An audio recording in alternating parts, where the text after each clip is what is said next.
Broadcasting live from atop the Rocky Mountains, the crossroads of the West. You are listening to the Liberty RoundTable Radio Talk Show. Happy to have you along, my fellow Americans. We're going to talk to an Epoch Times reporter about politics, about the courts, about Garcia, about Planned Parenthood, and U.S. Army soldiers. We're just getting started. Welcome to the broadcast. I'm Sam Bushman. The good doctor's in the house. Dr. Scott Bradley, freedomsrisingsun.com's with me. Welcome, sir. Hope you had a delightful weekend. Well, I think I did. I mean, everything kind of fades quickly, you know, when you get over the hill. But yeah, I think it went great. Hope you did too. I'm going to be really confused today with two Sams on. I mean, I can say Sam and I'll get a stereo response or something. I don't know what it's going to be. But at any rate, glad to be here. Hope everybody's doing well. And we're sneaking up on Christmas. Can you imagine that? I love it. The Christmas season is one of my favorite. We need more of it. We need more kindness, more love, more patience, more forgiveness. I could keep going, but I won't. Sam Dorman's with us, ladies and gentlemen. He is a Washington correspondent covering courts and politics for the Epoch Times, one of my favorite news services, theepochtimes.com. Check it out. Sam, welcome to the show, sir. Hello. Thanks for having me. There's so much to talk about. First, I want to mention this. Appeals court rejects judge's attempt to block Planned Parenthood's defunding. So it gets a little complicated when we talk about blocking, defunding, this, that, and the other. But break it down and make it simple first, will you? Sure. Yeah. I think you probably remember the One Big Beautiful Bill Act, the big spending bill that Congress had passed and this was one of, the first time that Congress had actually defunded Planned Parenthood, and Trump was able to actually sign the bill. Republicans have been trying to do this for a while, and so it finally occurred recently under Trump. And so, after that, there was, of course, quick litigation, as there has been so many other lawsuits against the Trump administration, against Republicans' agenda. And basically what happened was that a judge in Massachusetts had issued two preliminary injunctions blocking different aspects of this bill and trying to prevent the defunding of Planned Parenthood. And it reached the appeals court. And then last week was when we got that decision basically on the preliminary injunction. So it's, there's still some, there's probably still some litigation that's going to play out because it's more of a preliminary order. But at this point, they're basically, the appeals court was saying that this lower court, this district court judge had erred by basically saying, that this seemed like some kind of punishment that was targeting Planned Parenthood in an unconstitutional way. And also that it was somehow violating the equal protection clause of the equal protection principles within the Fifth Amendment of the Constitution. And really what these judges said, they said, hey, you know what? Congress has this authority. There's no malice here. There's no agenda. There's just a decrease in funding, and they have every right to do that. That's kind of the summation of this. But what I find fascinating about this, Mr. Dorman, Planned Parenthood is using the very money that they get to sue, to create Lawfare, right? Yeah, it's kind of hard to say how they. This has been a long controversy, right? Since at least when the Planned Parenthood videos came out, like how are they actually using this money? Because they're not allowed to use it for abortions, according to, or at least not for most abortions from the Hyde Amendment. But there's this argument that, of course, money is fungible, and so there's a question of whether or not that somehow relieves pressure on this organization that's incredibly controversial and has been accused of all kinds of wrongdoing. I mean, they've denied wrongdoing, but there's still so many questions. And I think it's just generally, there's this bigger question of, should an organization like this be receiving taxpayer funding, right? And so, I think that's what Republicans were trying to do. And they targeted a kind of a subset of organizations that received something like over $800,000 in Medicaid reimbursements for fiscal year 2023.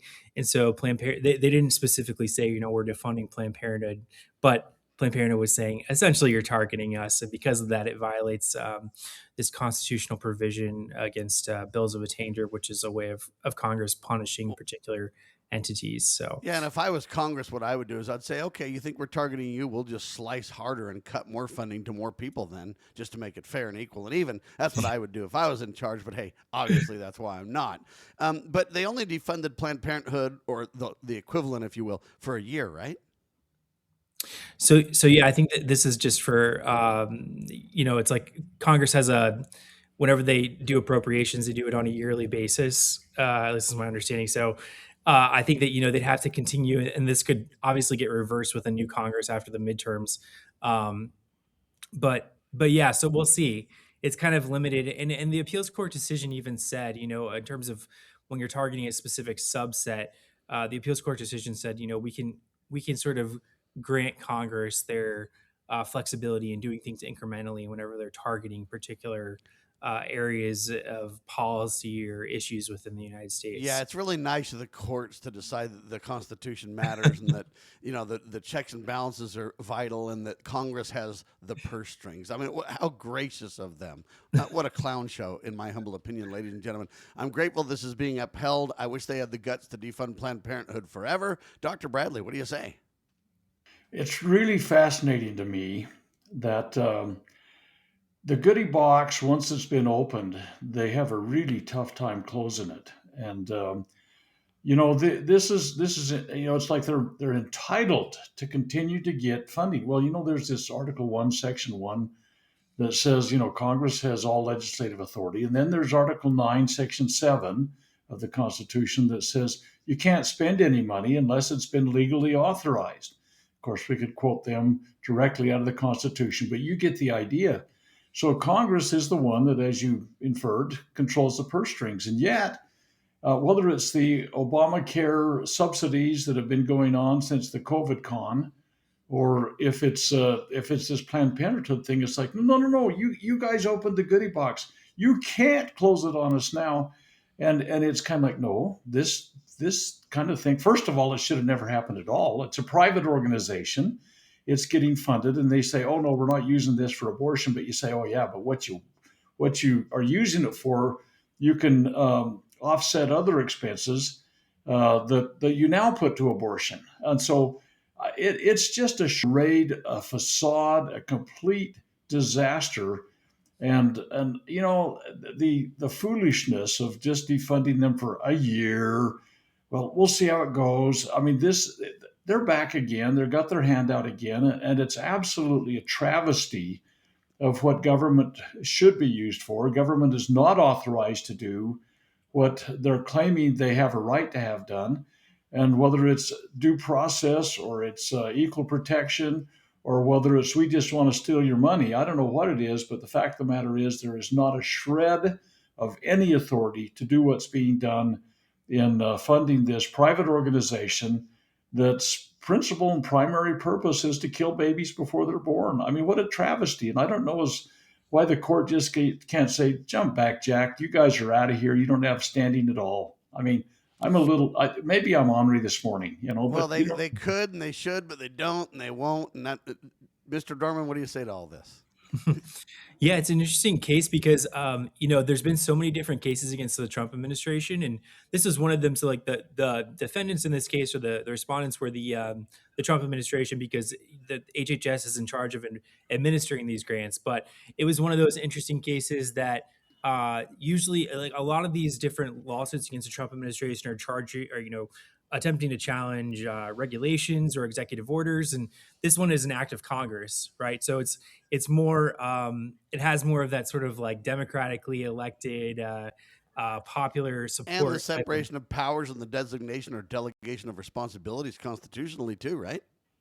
Yeah, I mean, and that was one of the things the appeals court mentioned is that Congress has the power over taxing and spending, and so they have a lot of flexibility in how they can use that power.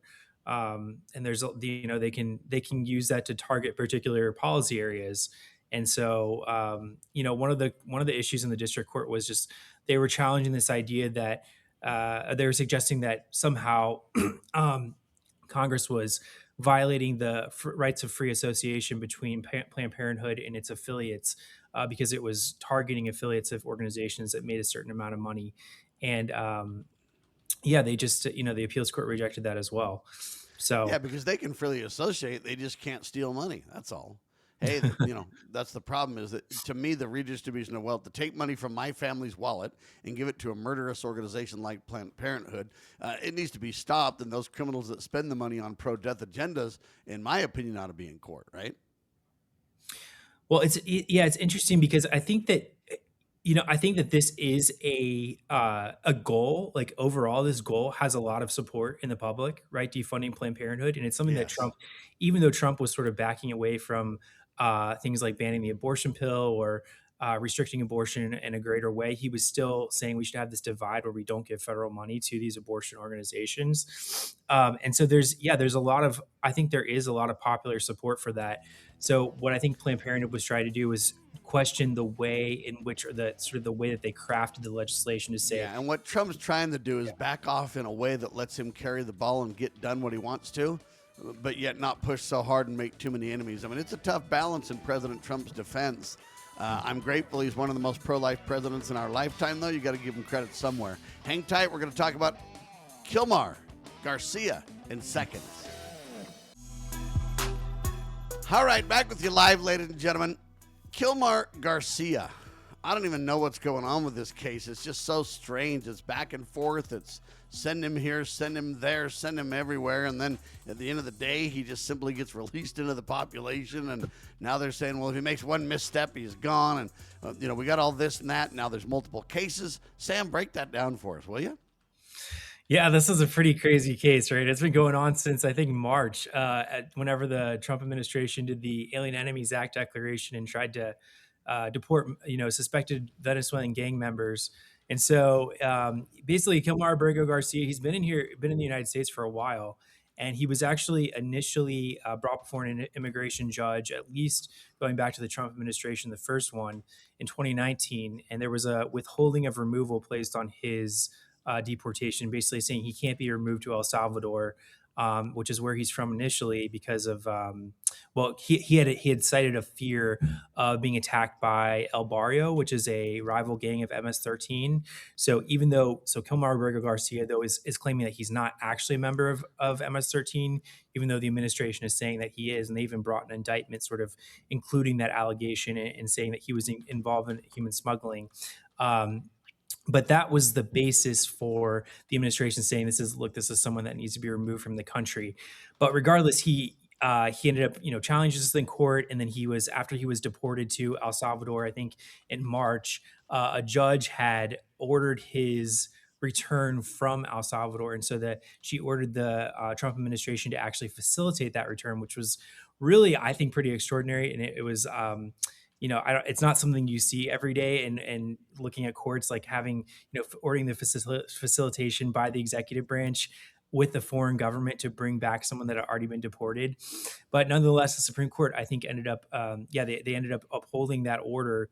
And part of this was because of a dispute over why he was actually deported. The Justice Department said at one point in a filing that he was deported due to an administrative error.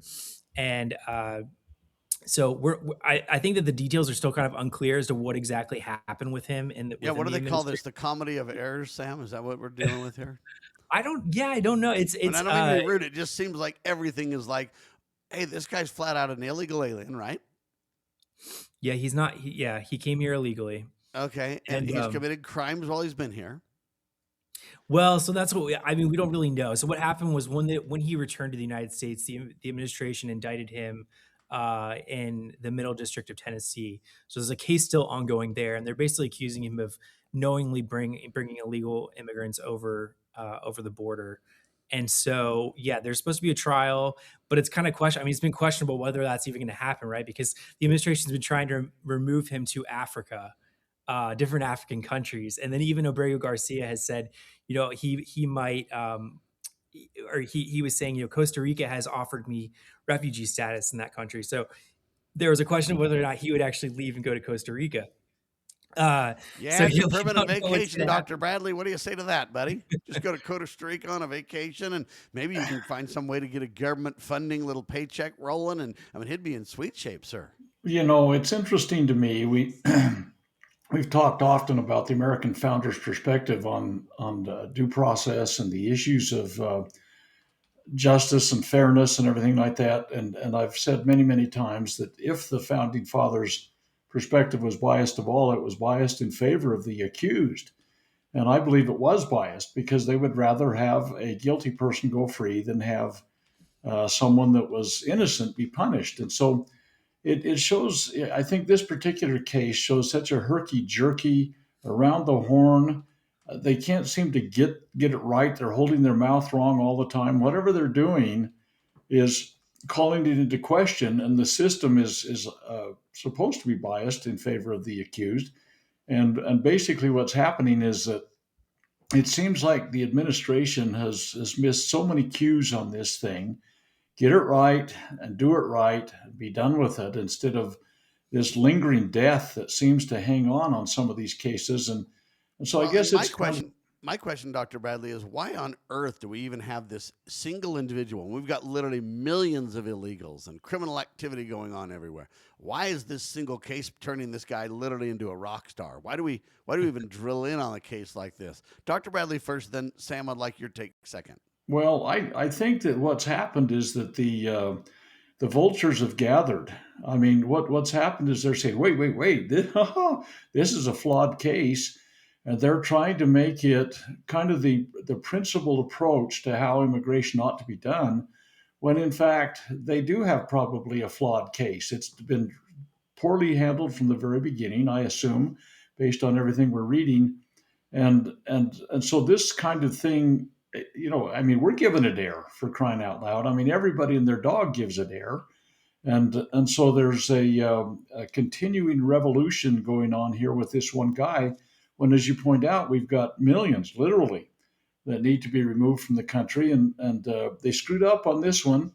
And I'm not so sure that the administration is going to win. I mean, if you stumble and you stumble and you stumble and you fall off the ladder that goes to the airplane, what did that tell us about Biden?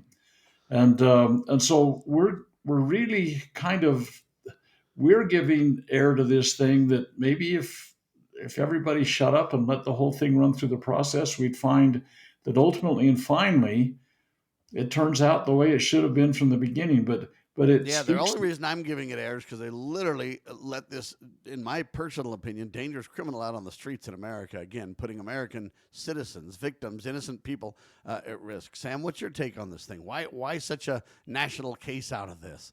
And why would Yeah. the media spend so much time in the courts? And why spend so much time? Why not just simply say, hey, we're going to deport you, buddy. You decide where you're going to go and you're there. Who cares? You're out of here.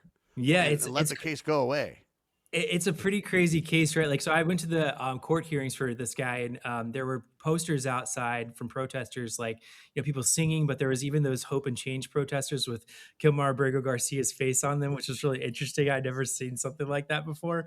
But I think that he's become such a big symbol because deportation and immigration is such a large part of Trump's agenda.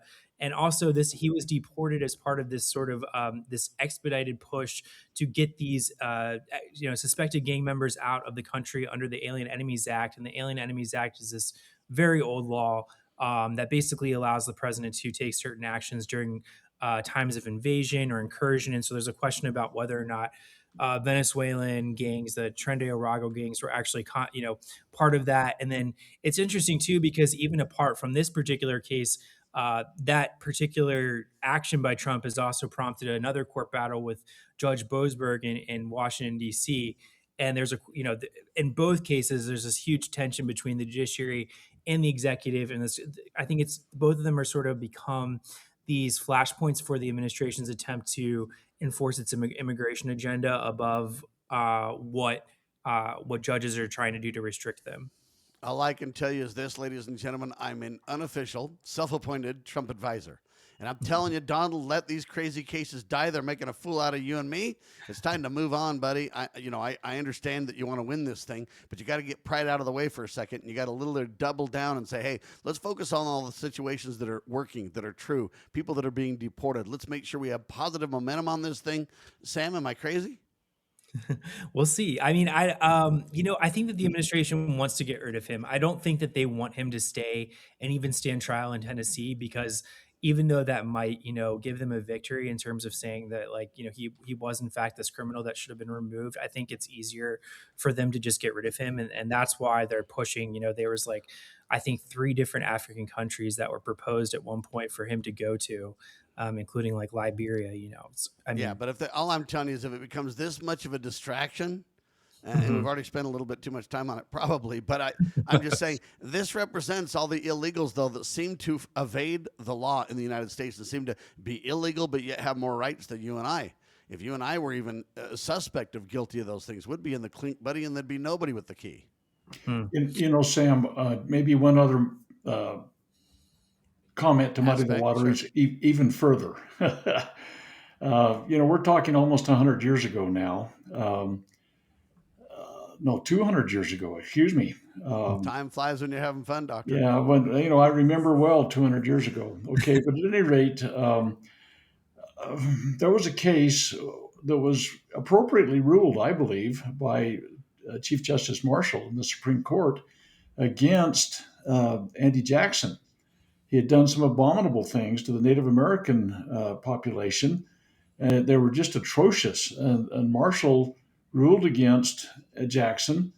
And Jackson's comment was, Marshall has his ruling, now let him enforce it. Basically, it points out the fact that the judicial has no teeth in terms of they don't have marshals or armies or anybody else they can send out and get an enforcement upon the judicial, from the judicial to the executive.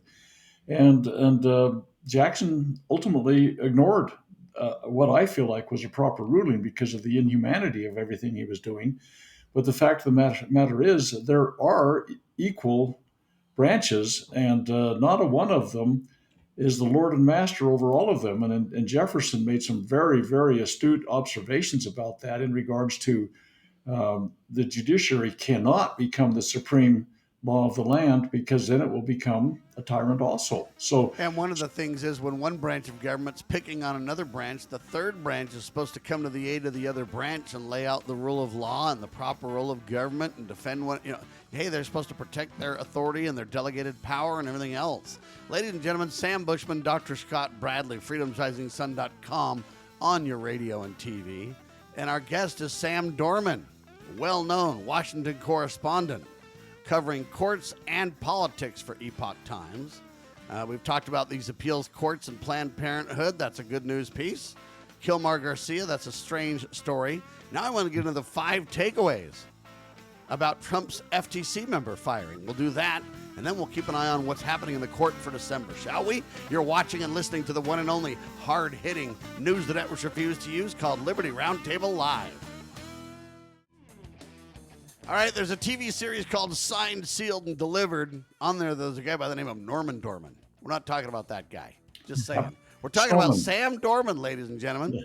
He's a Washington correspondent covering courts and politics for Epoch Times, if you will. And, there's 5 takeaways relating to this hearing.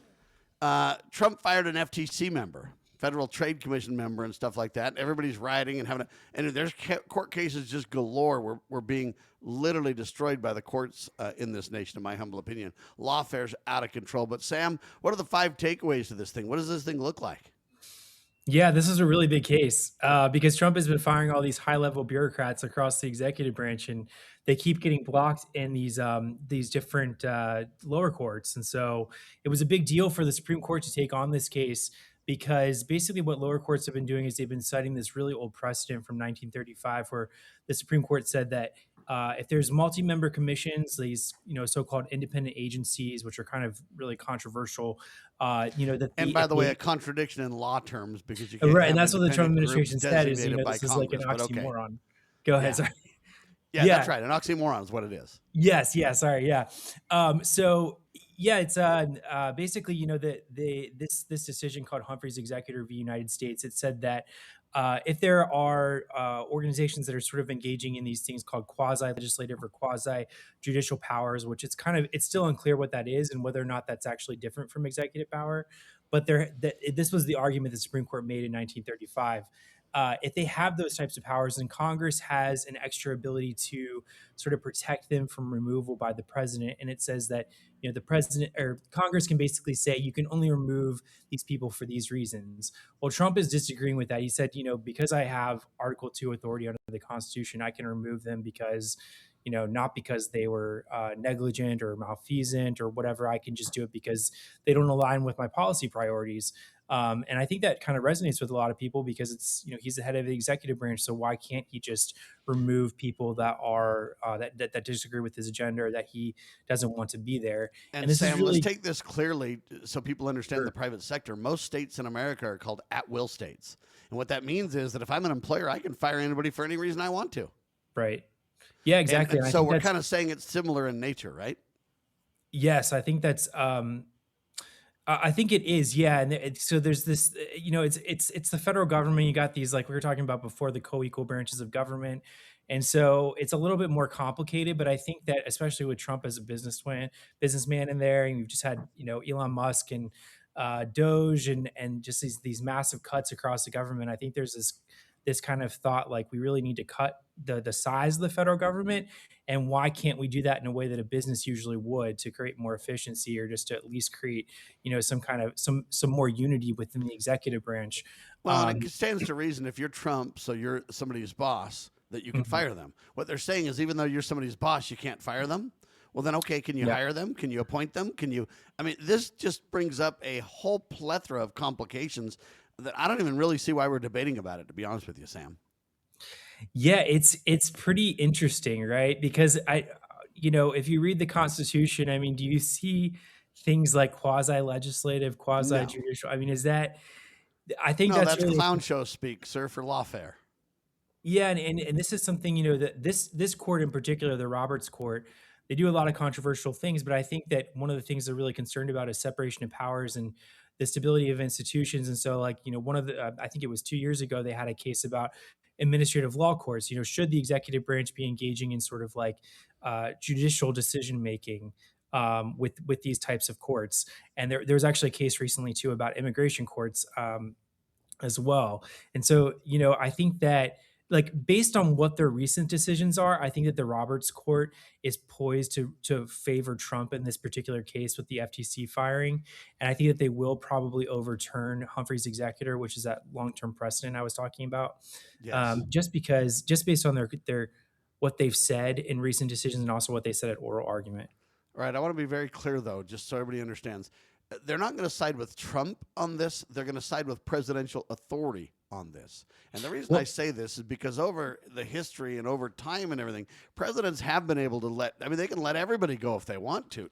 Dr. Bradley, do you want to speak to this from a constitutional perspective for a second?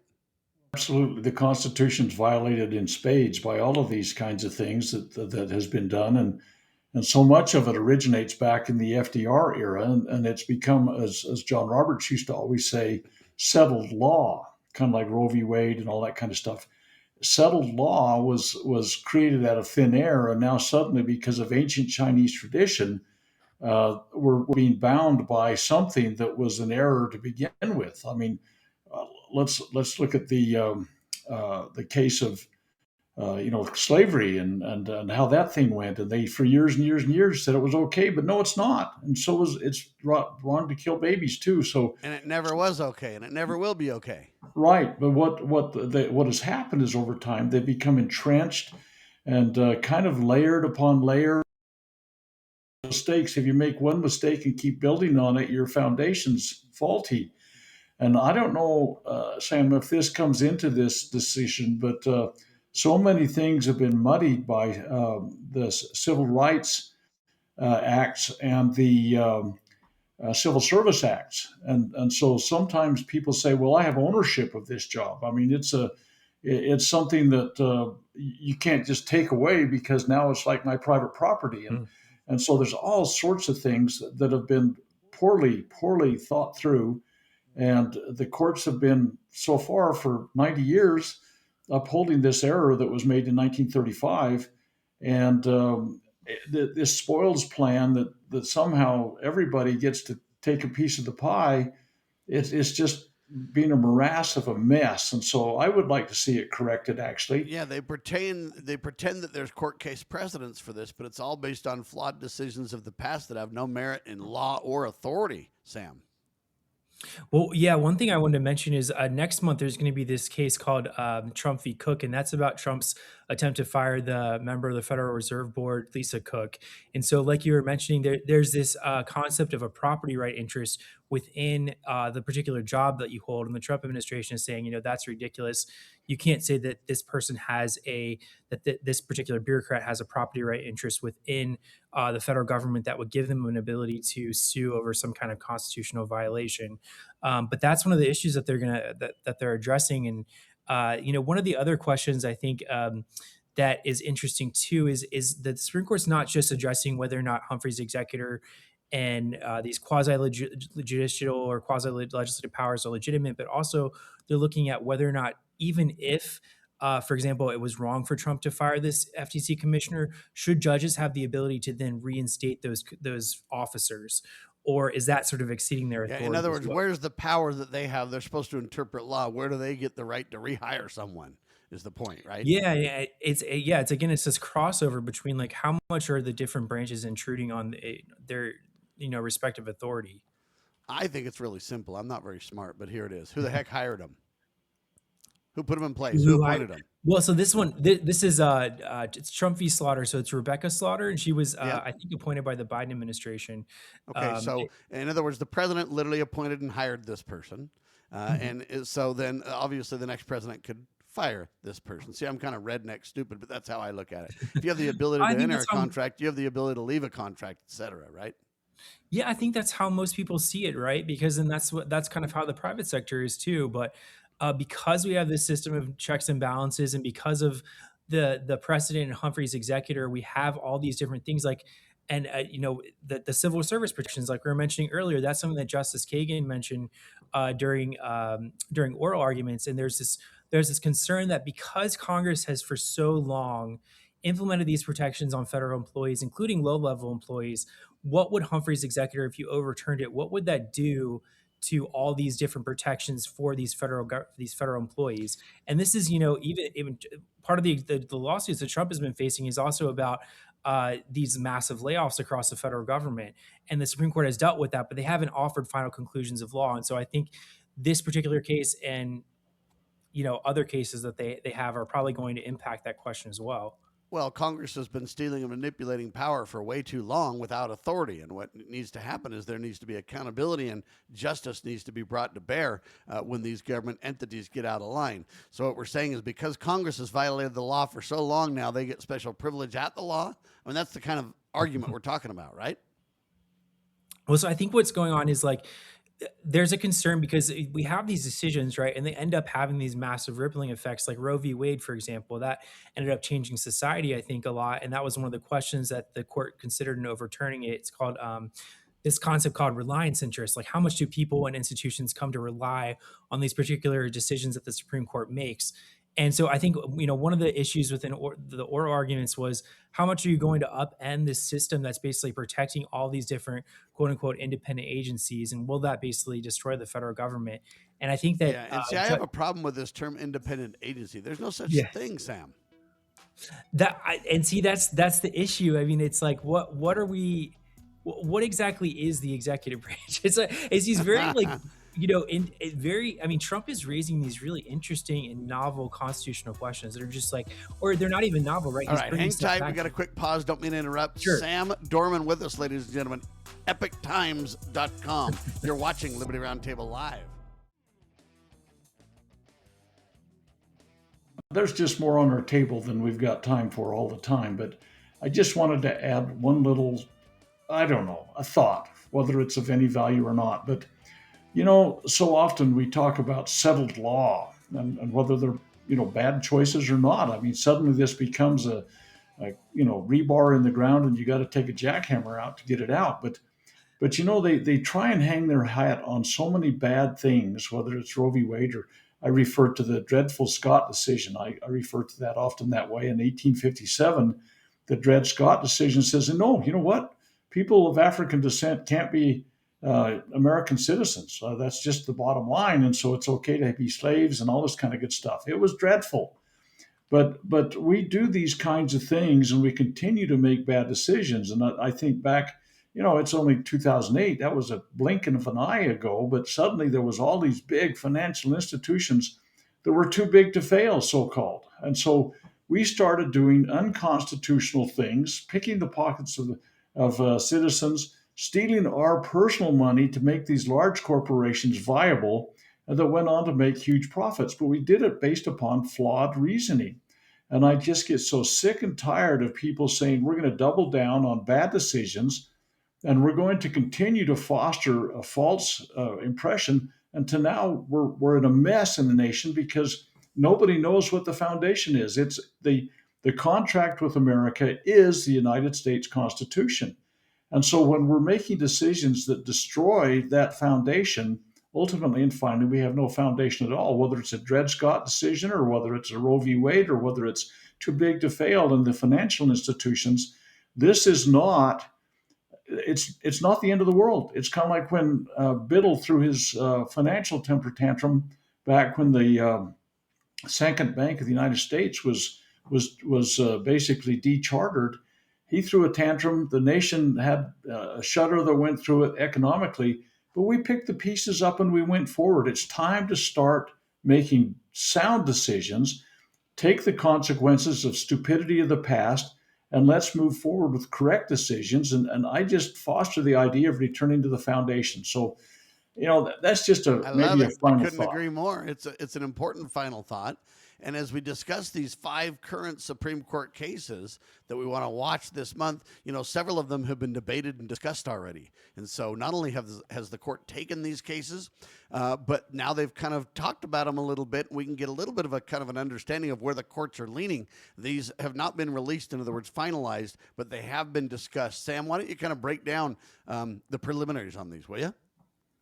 Sure. Yeah. So we just talked about the FTC case, which is Trump trying to fire this FTC commissioner and dealing with precedent over what constitutes an independent agency and how much power he has to fire those individuals in those agencies.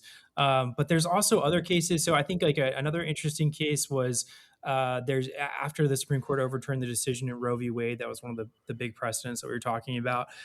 There was this effort to investigate pro-life pregnancy centers, and one of those efforts took place in New Jersey, which is more of a blue state, and they had basically subpoenaed the records of this particular pro-life pregnancy network.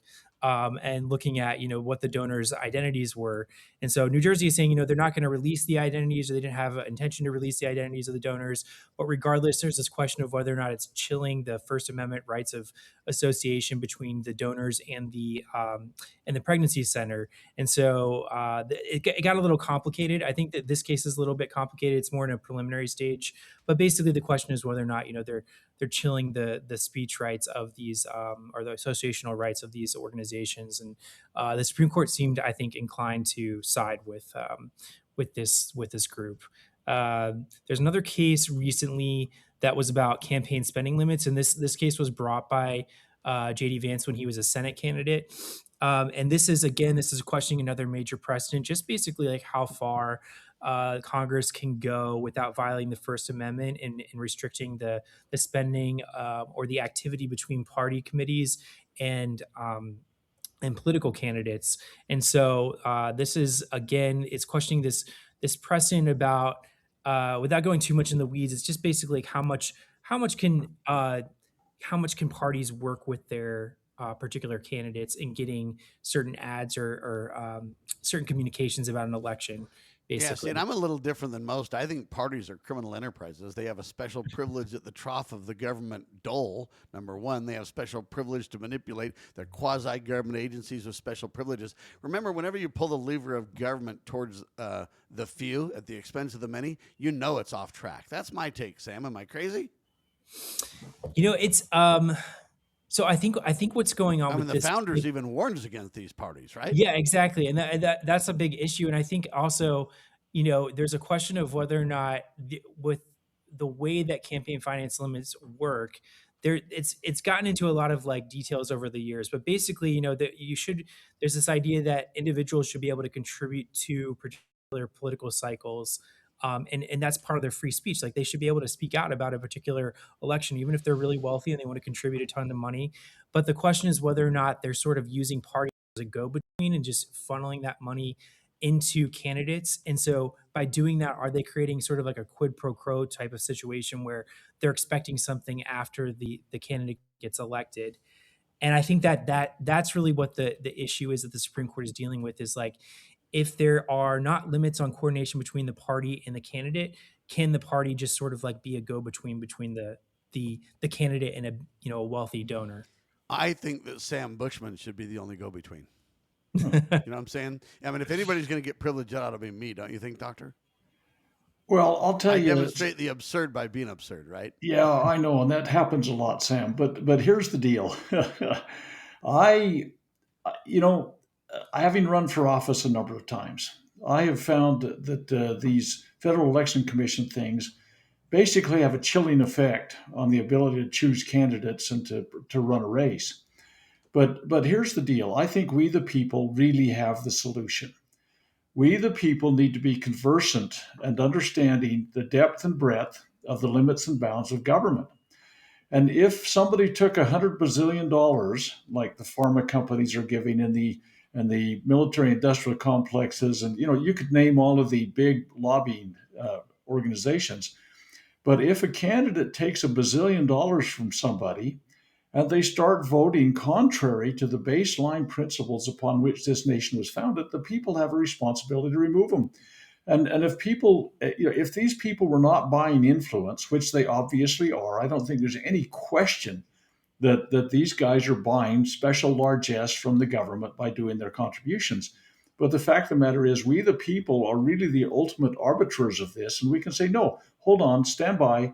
You took $3 million from a pharma company, and you're voting in favor of mandatory injections. The people need to say, no, we ain't going to put up with this. This violates your oath of office, your contract with us, and we removed you. And if the candidates and the legislators stopped doing that, if they stopped responding to the bribe that they took, the bribes had stopped coming in. And we, the people, need to start removing people from office that are not upholding their oath to that office. And so we, the people, are ultimately responsible for the kind of government we get, and we're just not paying attention. I agree with Dr. Bradley 100% on the point, but the courts are working on this. And what do you think they're going to come back with? Any kind of tea leaves there, Sam? Yeah, I don't know. It's hard to say with this one, honestly. And I think that, because this court has been a big proponent of the First Amendment, and just in their decisions, they seem actually pretty united. That's one of the things they actually seem pretty united on. But I think with this in particular, the First Amendment isn't unlimited. So there's kind of this weighing of interest that Congress might have in preventing things like a quid pro quo corruption type of situation. And so I think that it's going to be, I think, pretty tough. I think this is one of the tougher ones in terms of predicting what the court will actually do. But I wanted to get to another one. There's another interesting case that happened about the death penalty and IQ scores. I'm not sure. This was not something I was actually aware of until I started covering this, which is that the Supreme Court has said you cannot execute intellectually disabled people. And so there's been like this struggle within the lower courts of how you actually determine what an intellectual disability is and how do you weigh IQ scores. And so the Trump administration and the state of Alabama are basically asking the Supreme Court to say, you should look at IQ scores cumulatively, because you'll have people that will take like 5 different IQ scores. And for example, if the cutoff is 70, so if you say, someone is intellectually disabled, if they have IQ that's under 70, you may have IQ scores that are like 69 and then 4 other IQ scores that are above 70. But there was an interesting case involving this one guy from Alabama, and it went to the 11th Circuit. When the 11th Circuit Court of Appeals looked at it, they basically said that even though all of this guy's scores were over 70, there was too much sort of like uncertainty as to one of the lower scores if the margin of error would have put him below 70 in terms of his IQ score. And so they ended up removing his death sentence. And so, this is an interesting case because the Trump administration is getting involved too and saying that's not the right way to handle this. I'll tell you a fascinating little statistic. I don't know if you guys know this, but it's impossible to give a blind person an IQ score. Did you know that? I'm sure they have workarounds for that. I'm sure there's no, like some oral they actually versions. don't. They have oral versions, but see, then you have to leave a whole chunk out of the testing because a lot of it's visual and right. hand-eye coordination and all this kind of stuff. So it's impossible to give a blind person an IQ score test. So I would just basically, be in good shape all the time. I'd just say, hey, you can't determine my score, therefore I go free, Yeah, all well, right. We're flat out of time, Sam. Thanks so much for your time. Sam Dorman, epochtimes.com. Check it out. Check out his incredible columns. He keeps an eye on politics and the courts for the Epoch Times and for you too. Thank you, Sam. Thank you. For Dr. Scott Bradley and yours truly, hang tight. A whole lot more to come. You're listening to Liberty Roundtable Live, watching Liberty Roundtable on YouTube or your favorite distribution platform. Spread the word. Share the love, will you please? And God save the Republic of the United States of America.